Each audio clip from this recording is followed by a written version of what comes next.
Hi అండి అందరికీ. మా టెర్రస్ మీద ఫ్యాషన్ ఫ్రూట్స్ చూసారా ఎంత బాగా వచ్చాయో.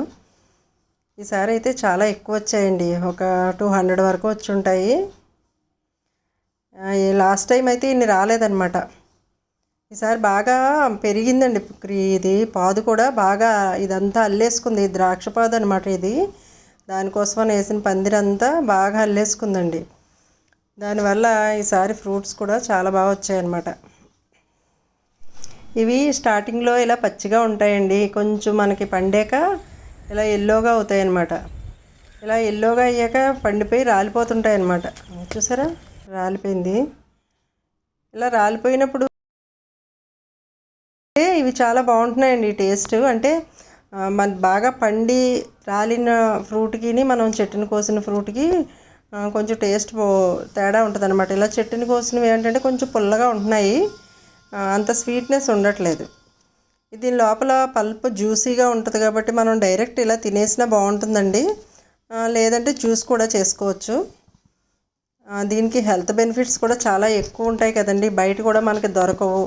దీంట్లో ఏ విటమిన్, సి విటమిన్ బాగా రిచ్గా ఉంటాయండి. అందులోని యాంటీ ఆక్సిడెంట్స్ ఒకటి చాలా బాగుంటాయి, ఫైబర్ ఉంటుంది. కాబట్టి మనం డైలీ తీసుకుంటే అసలు మనకు దొరకవు, కానీ డైలీ తీసుకుంటే బ్లడ్ షుగర్ లెవెల్స్ కూడా బాగా కంట్రోల్ అవుతాయని అంటారు. అందువల్ల ప్రతి గార్డెన్లోని మనం ఈ మొక్కను పెంచుకోవాలండి కంపల్సరీ. కుదిరితే నేల మీద వేసుకోవడమే బెటరు. నేల మీద అవకాశం లేని వాళ్ళు మనం కంటైనర్లో కూడా పెంచుకోవచ్చు. చూసారా ఎంత బాగా వచ్చాయో, పైన కూడా గుత్తులు గుత్తులుగా కాసాయండి. ఎక్కడ చూసినా ఇవేండి. ఈసారి అయితే చాలా బాగా కాసినాయి. కంటైనర్ అయితే మనం 16 ఇంచెస్ పెట్టుకుంటే సరిపోతుందండి. గ్రేప్స్ అండి, మనం మామూలుగా 100 రూపీస్ టబ్ ఉంటుంది కదండి, లోతుగా ఉండేది, ఫ్రూట్ ప్లాంట్స్ వేసుకుంటాం, దానిలో పెట్టుకుంటే చాలా బాగా పెరుగుతుందన్నమాట.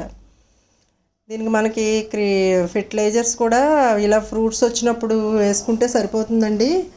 నేనైతే ఫ్రూట్ ఫర్మెంటెడ్ జ్యూస్ ఒకటి, మనం గ్రౌండ్ నట్ కేక్ ఫర్మెంట్ చేసి వేస్తాం కదండి, అదొకటి ఇచ్చానమాట. చాలా బాగా వచ్చాయండి. అంతకుమించి నేను పెద్దగా ఎక్కువ ఇవ్వలేదు. అలాగే పెస్ట్లు కూడా ఎక్కువ ఏమి రావండి దీనికి. అప్పుడప్పుడు అఫిడ్స్ కనిపిస్తుంటాయి నాకు. అలా వచ్చినప్పుడు మాత్రం ఆ లీవ్స్ కట్ చేసేసి ఇది పడేస్తుంటాను అంతే. అంతకుమించి స్ప్రే కూడా ఎప్పుడు ఏమీ చేయలేదు. ఇక్కడ బాగా పండినవి కొన్ని ఉన్నాయండి, అది కోసేసుకుందామని వచ్చాను అనమాట. చూసారా ఎలా రాలిపోయాయో ఇవన్నీ. ప్రతిరోజు నేను పైకి వచ్చేసరికి ఇలాగే రాళ్ళు ఉంటాయండి, కనీసం ఒక 10 కాయలన్నా దొరుకుతూ ఉంటాయి.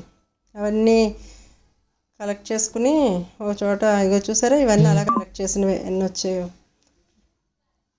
ఇక్కడ 2 కాయలు పండిపోయండి, కోసేసుకుందాము. ఈ ప్లాంట్ అయితే నేను వేసి ఒక 1.5 ఇయర్ అవుతుందండి అంతే. ఈ 1.5 ఇయర్కే చాలా బాగా పెరిగిందండి. చాలా ఈజీగా పెంచుకోవచ్చండి ఈ ప్లాంట్ అయితే. మనం స్పెషల్ కేర్ అంటూ ఏమీ తీసుకోని అవసరం లేదు. మనకి ఒకసారి వేసేసి దాన్ని అలా వదిలేసామంటే చాలు. కాకపోతే దానికి ఏంటంటే మనం పాకడానికి మనం ప్లేస్ చూపించాలంతే. చూపిస్తే మనం, లేకపోతే అది ఇంకా దేన్ని కూడా వదలకుండా ప్రతిదాన్ని పక్కకు నెట్టేసి మరి ఇది అల్లేసుకుంటుంది అనమాట అండి. ఒక ప్లేస్ మాత్రం దానికి చూపించగలిగితే మనం చాలు. ఇలా కొంచెం ఫ్రూటింగ్ టైంలో కొంచెం ఫెర్టిలైజ్ చేసుకుంటే సరిపోతుందనమాట. చాలా మంచి ప్లాంట్ అండి, ప్రతి ఒక్కరు పెంచుకోవాల్సిన ప్లాంట్. ఇవన్నీ నేను ఎందుకు కోసేస్తున్నానంటే కొంచెం ఈ పల్ప్ తీసి కొంచెం స్టోర్ చేసుకోవచ్చు కదా అని చెప్పేసి కొంచెం పండిన కాయలన్నీ కట్ చేసేస్తున్నాను అనమాట. లేకపోతే రాలే వరకు కొయ్యను. కొంచెం ఎక్కువ కాయలు ఉన్నాయి కదా, మళ్ళీ వేస్ట్ అయిపోతాయి అని పల్ప్ స్టోర్ చేసుకోవచ్చండి తీసేసి.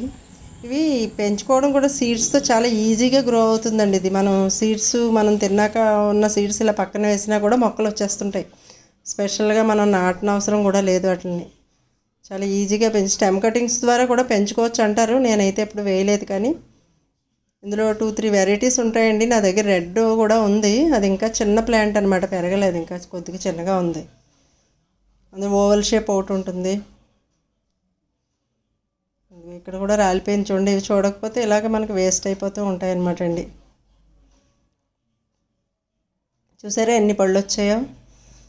థ్యాంక్ యూ అండి, థ్యాంక్స్ ఫర్ వాచింగ్.